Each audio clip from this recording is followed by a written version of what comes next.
Hello, everyone. I'm Traci Arieli, end of life doula and founder of Comforting Closure. Welcome to another episode. Today's conversation is one that I never thought about having until I met our guest. When someone we love dies, we hope that their body will be treated with dignity, care, and respect. But what happens when the system meant to care for them fails? Across the country, there are stories, too many stories, of hospitals and morgues misplacing remains, mixing up identities, or even discarding bodies as if they were waste. And behind each one of those loved ones is a grieving family that is now left with confusion, outrage, and unanswered questions. Today, we're going to talk about how decedents are sometimes mishandled, why it happens, and most importantly, what we can do about it. My guest today is Nick Nell, co-founder and CEO of MorgueBoard and a passionate advocate for reform. Together, we'll talk about the patterns that lead to these devastating errors, the lasting impact on families, and the urgent need for dignity and accountability in death care. So grab a warm drink, find a comfortable seat, and join us for the conversation. Nick, welcome, and thank you so much for being here today. Well, thanks for having me. I think this is an important conversation to have. It's something I know as a company, I always say this is a passion project as much as it is a company. To get a chance to illuminate what you had talked about there in our healthcare system is is paramount. It's something we are advocating for change, and we're doing it through our technology platform at MorgueBoard. For me, it comes from 25 years of experience in healthcare technology. You know, how I ended up here as far as, a founder and a CEO of a thriving business of 5 years. It's great, but it's also it's those stories that you talk about to advocate those patients is what really drives us forward. And it's I've been in healthcare now for 25 years, all the way from the ranges of, integration is where I started. And that integration in the healthcare environment is so important to connect the various health providers for living patients. And my focus for many, many years was about that. It was solving patient experience gaps in healthcare, connecting different areas and departments.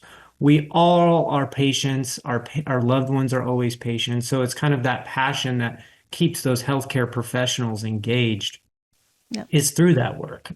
Um, this particular problem really struck me hard because I was at that time when I came about this problem, I was 15 years into this area of healthcare and technology, and I found a very unique gap that shocked me.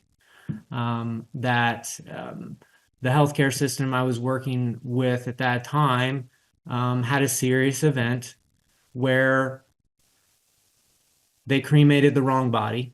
And that is what led to, my involvement as far as discovery.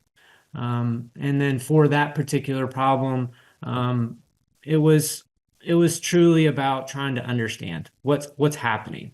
And right now, what we found is this is a problem across the entire healthcare community. That this area, that patient, that transition from living care to death care, is not well acquainted with technology to help those providers that are supporting it. So that's what led me to that, and we are now trying to be advocates for change.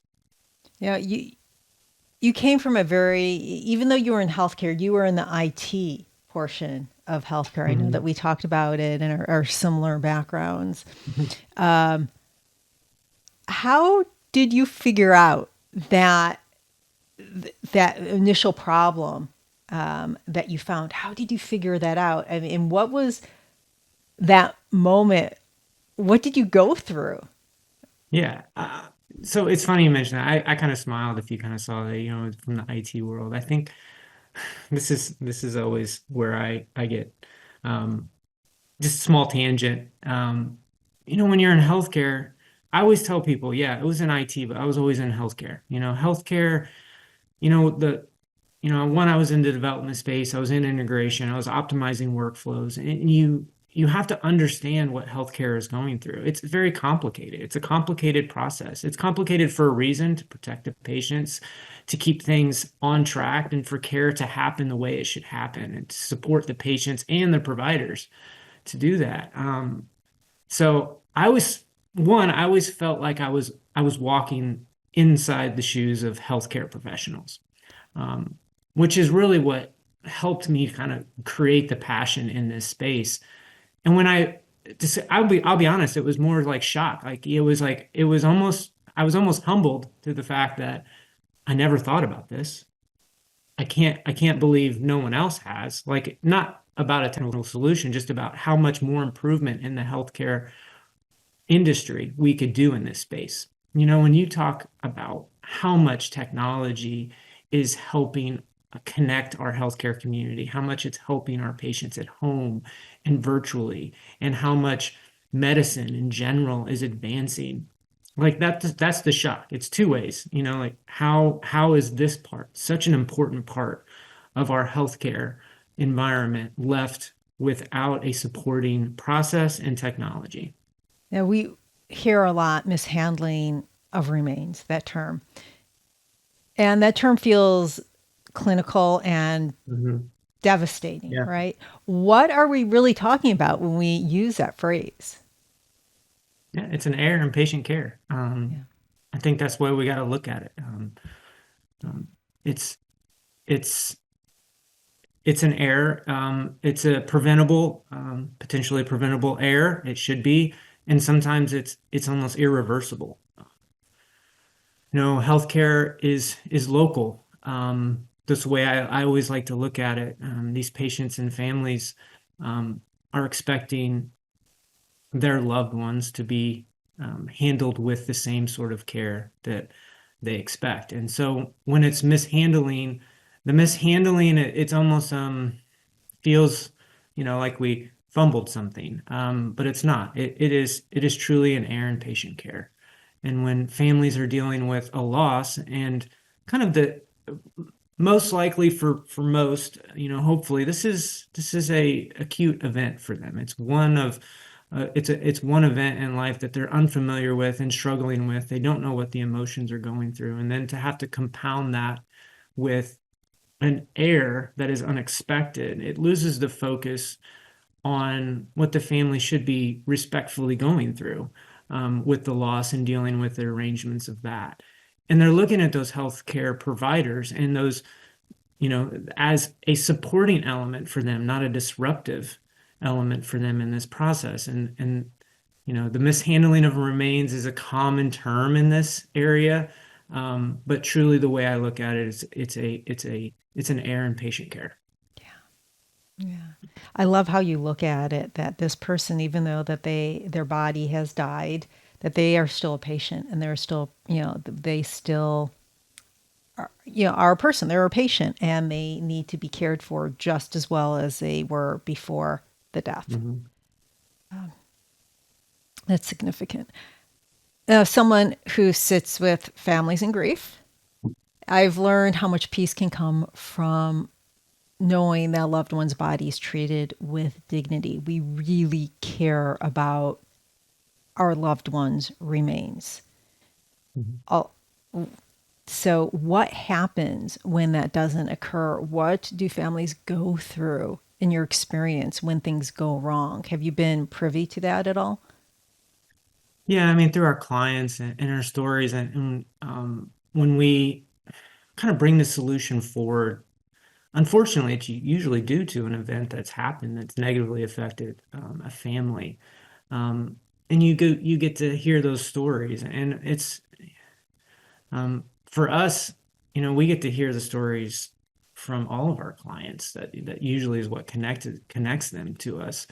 Um, the way I always like to think of it as, um, how are they experiencing it, and not to trivialize it at all, because I think um, what they go through is very personal to them. We're trying to solve the problem through their eyes. Like, we don't want that to happen. Like, that's for us. And healthcare professionals don't want it to happen either. As I mentioned before, healthcare is very local. I mean, what they go through is kind of that, like I mentioned before, they expect those hospitals, providers, who are caring for their loved one to be respectful in a way, and to have the process and to have the investment into their loved ones as much as they're living as when they're dead. And if you really think about it, if you get a chance to really think about it, um, it's almost more so. Like, I know I'm being an advocate right now for that death care and that proper patient handoff between living care and death care. Um, but it's such a vulnerable time for families that the um, the attention to detail is necessary. And like I mentioned before, healthcare is complicated, whether it's living or death care. I mean, we'll get we'll most likely get into all the things that go on during this process, and they have to be handled in a timely way, because we want to honor the loved ones with the final disposition, and all of the honor that goes on with that for families when that time comes, and it has to happen quickly, swiftly, and with dignity and care. I see a lot of people wanting to go back to home funerals. And because so many people now, people don't realize, or people are starting to realize, I should say, that hospice isn't a place, it is a team of people. It is a Oh, service. mhm, And so you get a choice of where you want to have hospice, where you want to die. And so many people, I think majority, 80% of people who were surveyed say they want to die at home. They want hospice at home.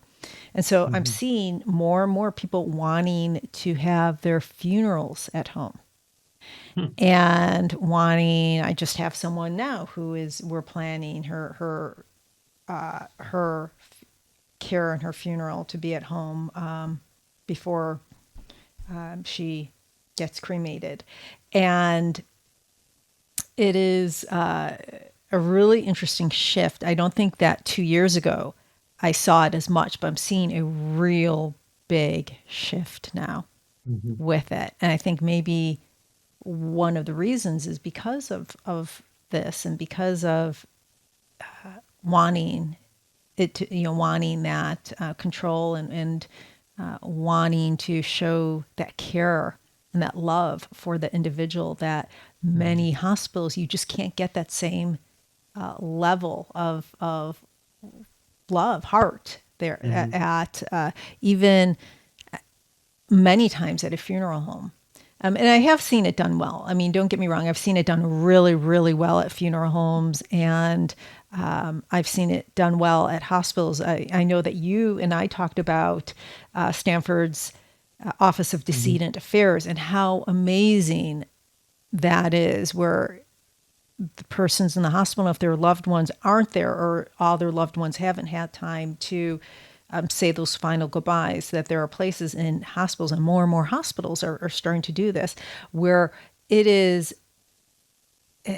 not a hospital setting. It is an absolutely intimate and very calming setting, where you are able to visit with your loved ones after they pass on. So we're seeing more and more of that, and I'm thinking it's just a reaction. And as I said, we spoke about this. Are you seeing more and more offices of decedent affairs opening up? Because I know you are yeah, involved with many hospitals. yeah, absolutely. You know, there are, and that's a concerted effort into the investment into this process. Yeah. It gives families an advocate. It gives them someone to go to understand the process and help them through it. To be quite honest, because they need the help to go through it.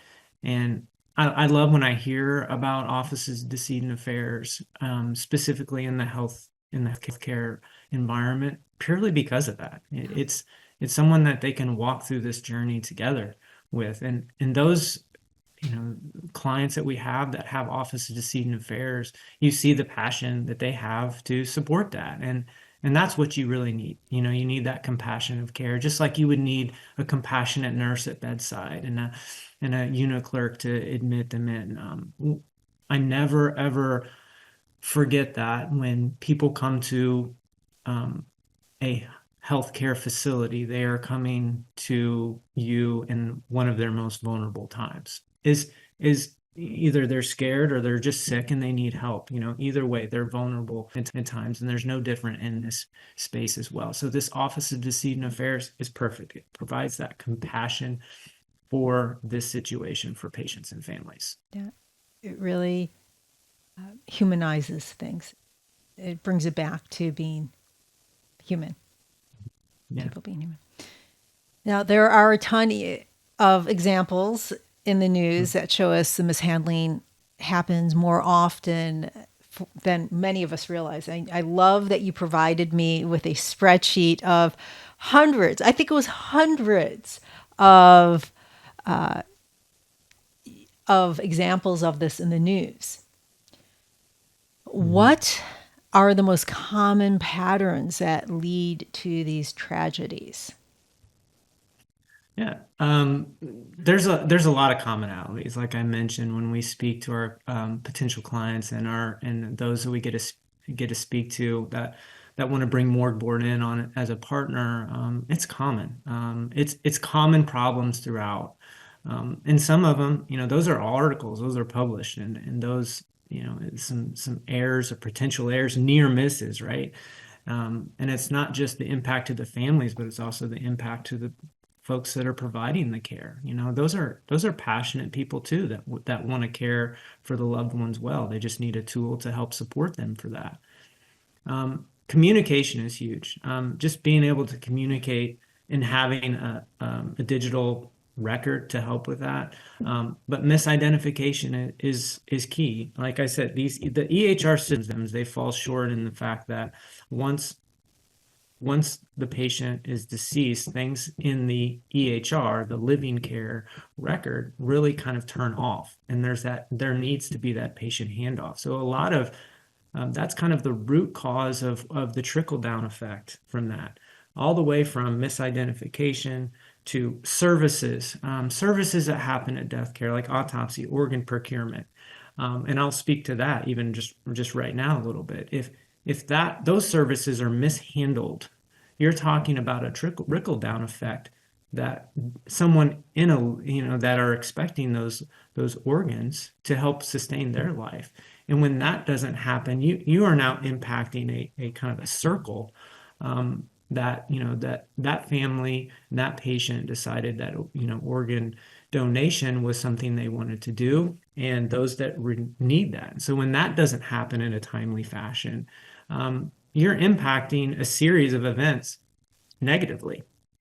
When you think just autopsies and making sure those are handled appropriately and tracking those through, that's one that's evidence-based care that organizations need for future help with diagnosis and future care, as well as what happened to my loved one. And when that doesn't happen, is the patient being released at the right time? Is the right patient being released at the right time before services or whenever that is? Even from a religious case standpoint, there's timeliness to this. If there's wishes upon that family, like having a digital record and having these alerts and checkpoints that MorgueBoard provides helps support those processes for those patients and families and the providers to make sure they are adhering to those. So those are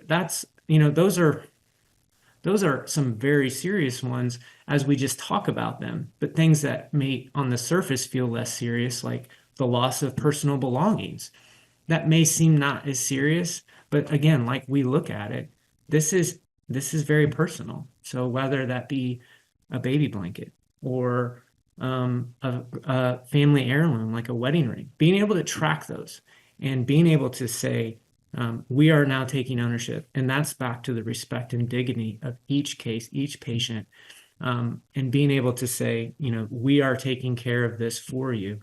The loss of those items can still have just as much as an impact to that family as something serious like what we just talked about.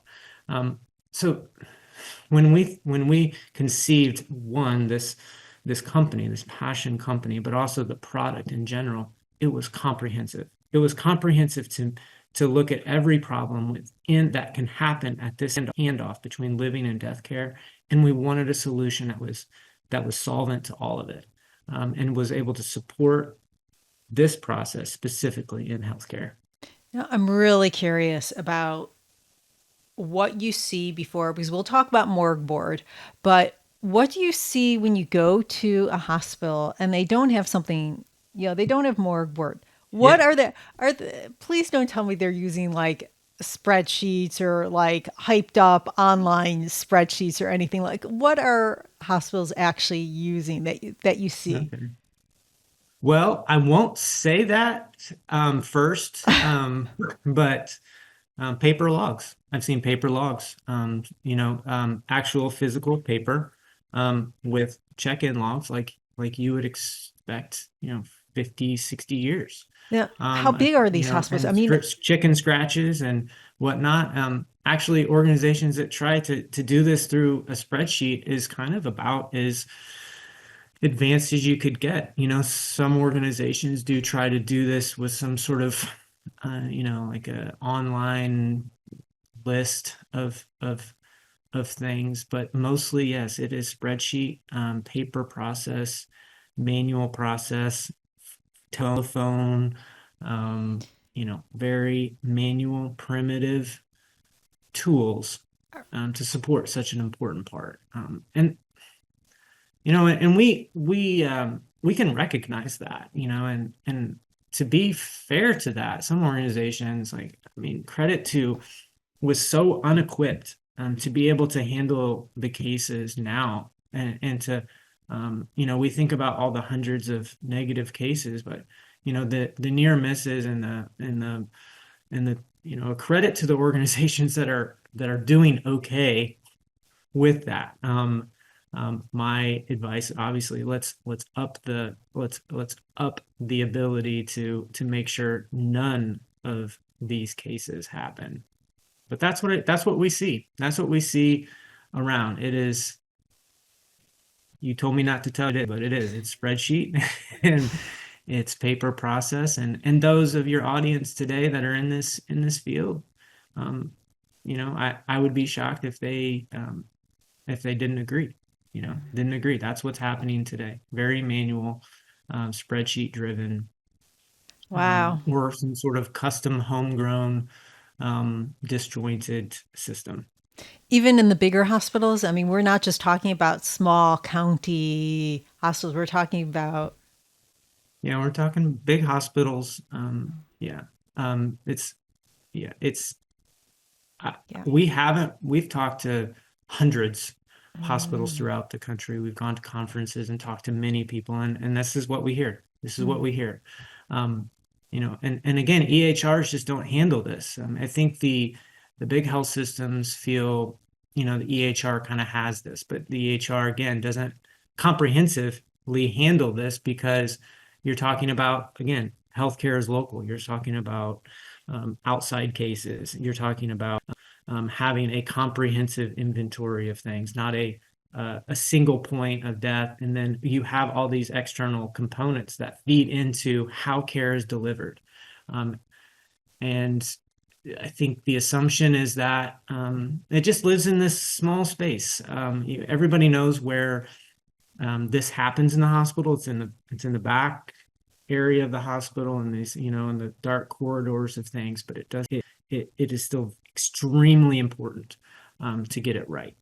So, first, for people who don't know, what does EHR stand for? Oh, electronic health record. Okay, I'm great. sorry, I went That's went okay. healthcare. Yeah, That's okay. And yeah, so there are points of vulnerabilities, and I know that you mentioned one when there was a body being handed off after a person dies, their body's handed off to the morgue wherever it goes. Mhm. Are there other big points of vulnerability that you've seen, or is that like that is where that's the biggest vulnerability? Things just get lost at that point. I think there's vulnerabilities on every step of the way.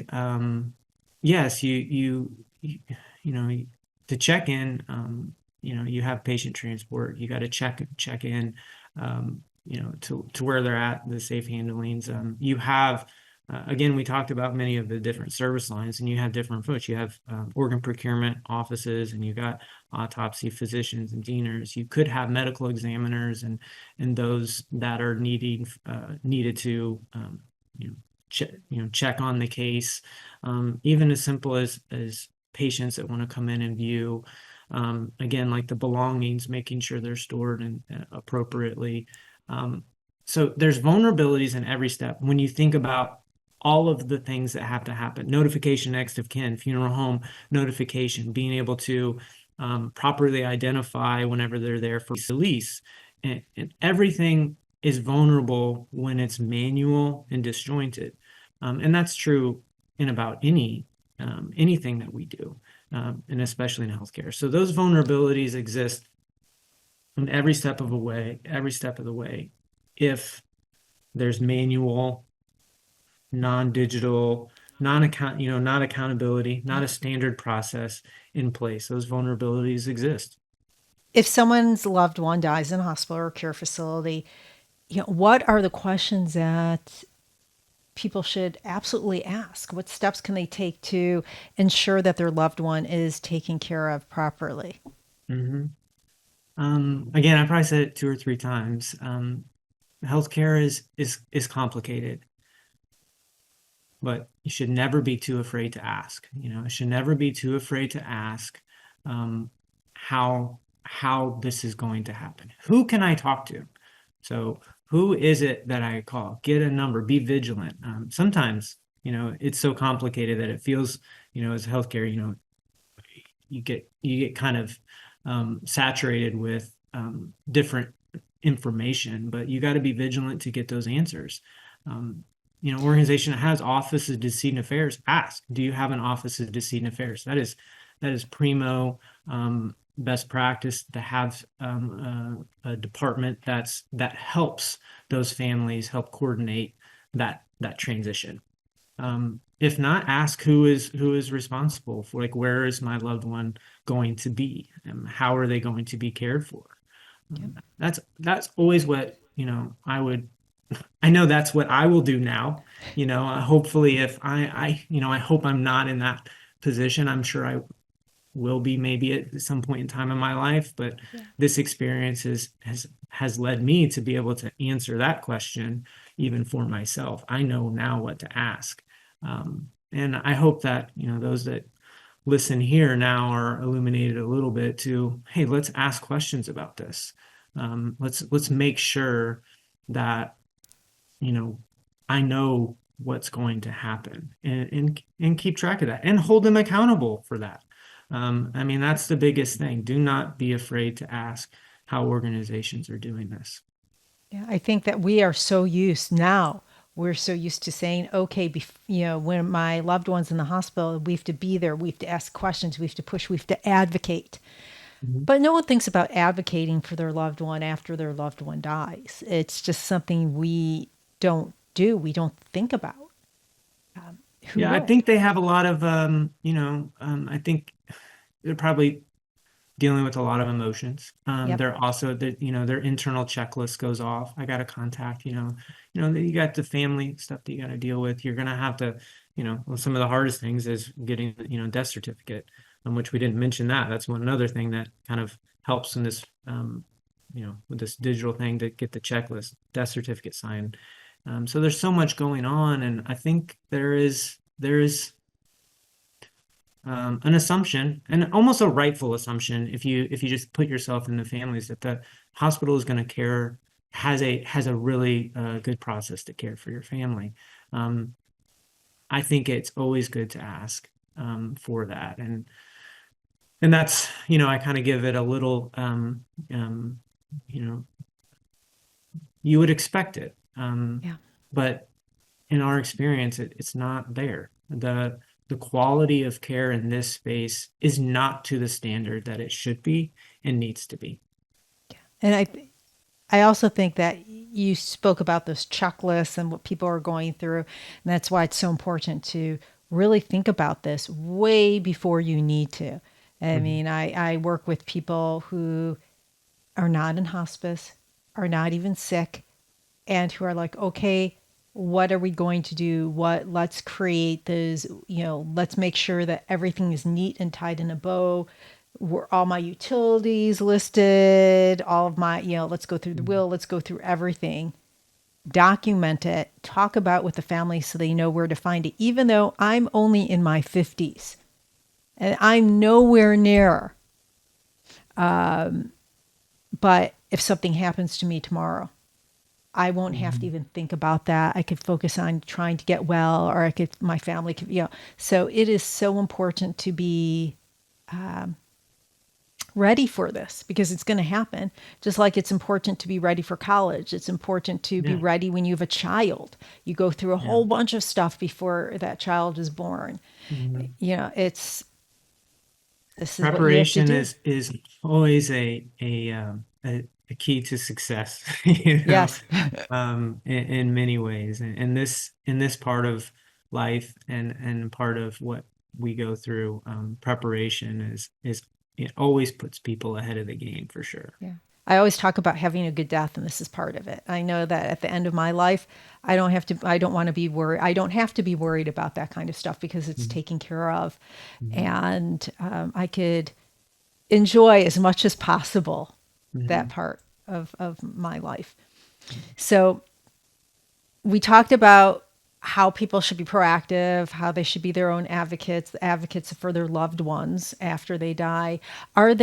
What happens when things do go wrong? Are there rights or practices or protocols or people that can be called if something is happening that you don't feel is okay? I mean, one, everyone has got the right to be cared Yeah. for appropriately. Yes, there, again, back to, ask those questions and get those people. So as far as, inside the walls of the hospital, you need to ask who is over this. In our experience and going around, I mean, back to some of the major problems in this area is the ownership. Who is owning, say, the morgue management? Is it the lab? Is it patient admission? Is it Office of Decedent Affairs? Is it pastoral care? Is it this? And that just speaks to the problem right there. As I just mentioned, 4 or 5 different departments that might be over this area, and it's not a standard. And so, for families going through that, that's the first question to ask: who manages this, right? Who I have a concern, I have a question, I feel like something went wrong, I need to know where to go. And you just need to ask those questions. And I wish I could say, go to this place. And our experience, and we would love for that to be the standard, moving forward. Again, it's part of what we want to do is bring a new standard and quality of care for this. Current state is ownership is all over when it comes to the morgue. And so finding that first is important. Unfortunately, if there is issues that you discover, you know, you that there is a legal process that should take fold, and then there should be findings. And much like and if there is an issue with how you were being cared for in any setting, there's legal, there's risk folks, and then the departments who are ultimately responsible for um, are accountable to providing you with the information that you're And we've requesting. talked a lot about the problems. So let's talk about solutions here, and let's talk about Mhm. MorgueBoard because I know you showed me it. I was lucky enough to get a walk through, and I found it fascinating just because that's the kind of person I am. I'm not sure if everyone would find it fascinating, but it was simple, it was clean, it was very intuitive with how people are supposed to use it, and I could see that that fixing a lot of problems because you see exactly where this person is in the entire process. So I'm not going to say anything more about it. I want you to talk about it. I want you to talk about how you Yeah. designed it to help a solution for a problem. So go ahead, take it away. Yeah, well, I appreciate you saying that, and for your listeners, I got a chance to just share with you that over a short period of time, and I appreciate all the kind words you have because you absolutely hit the nail on the head of what we were going for. Again, I attribute to not just myself, but our co-founders extensive healthcare knowledge.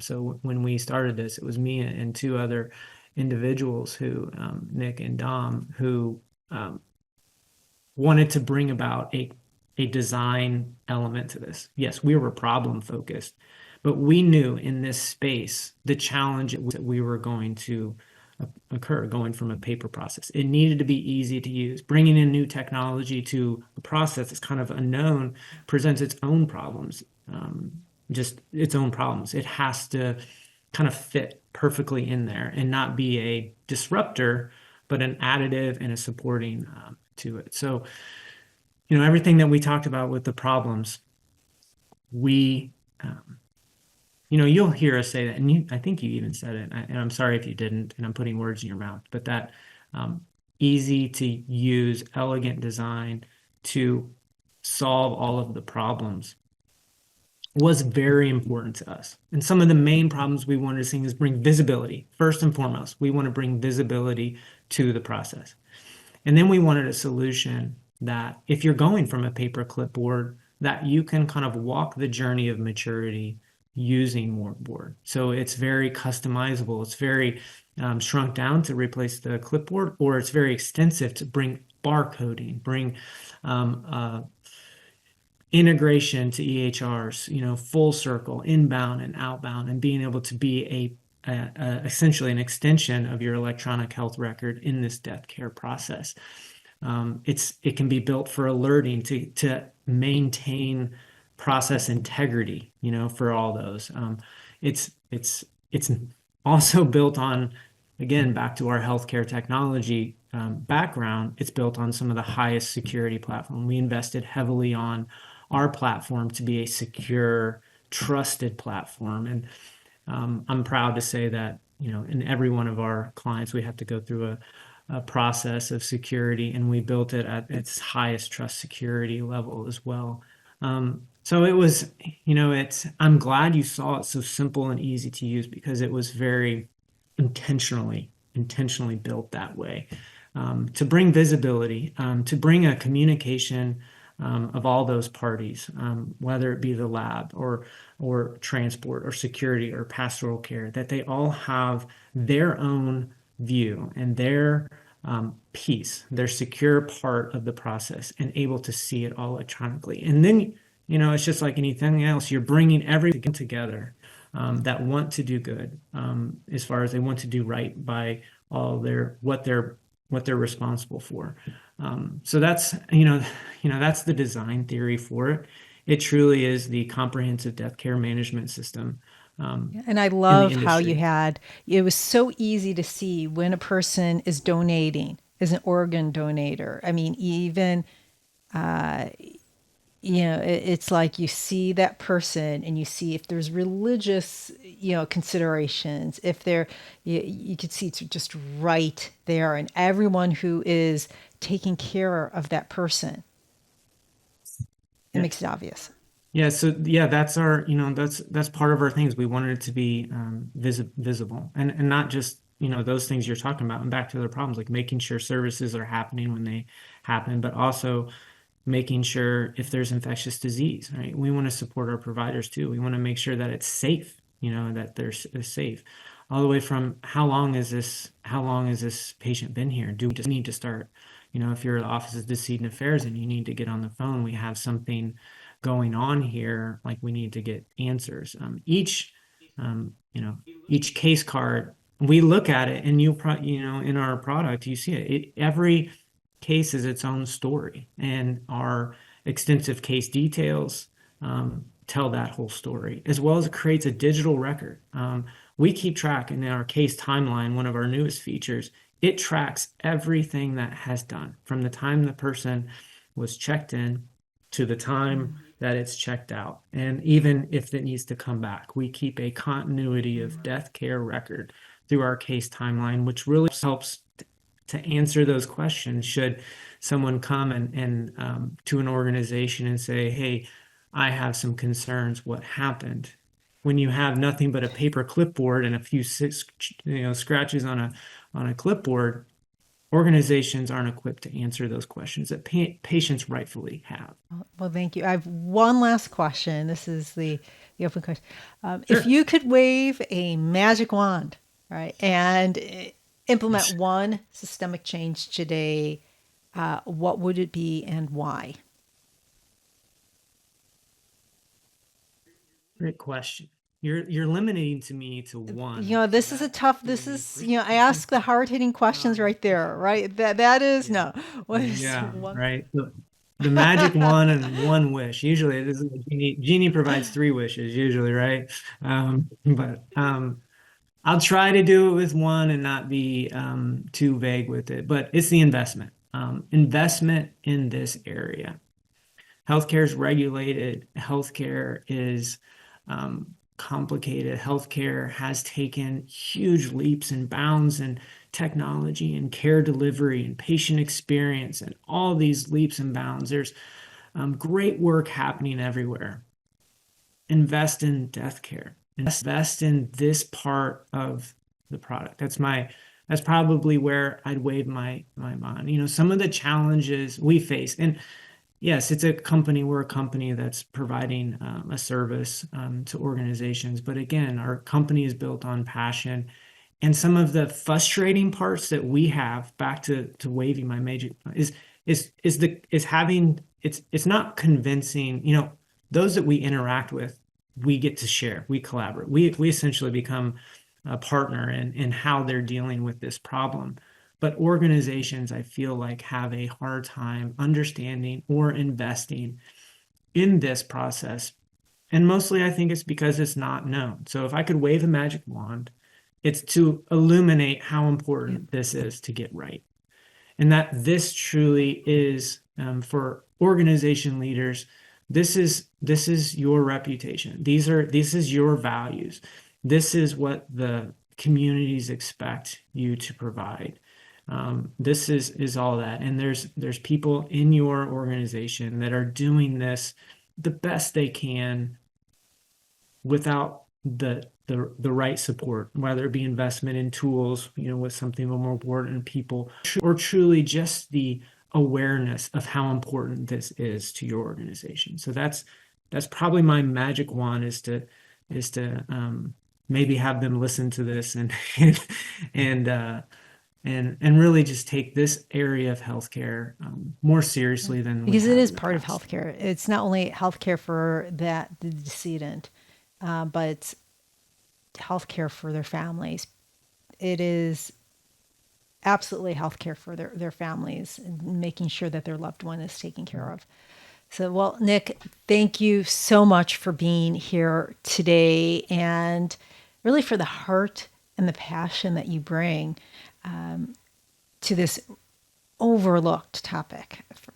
For those that are listening who do I want to get a hold of appreciate it. you or want to learn more about MorgueBoard, how can they? Yeah, morgueboard.com. It's actually a new website we just launched to help. You can connect with us right there.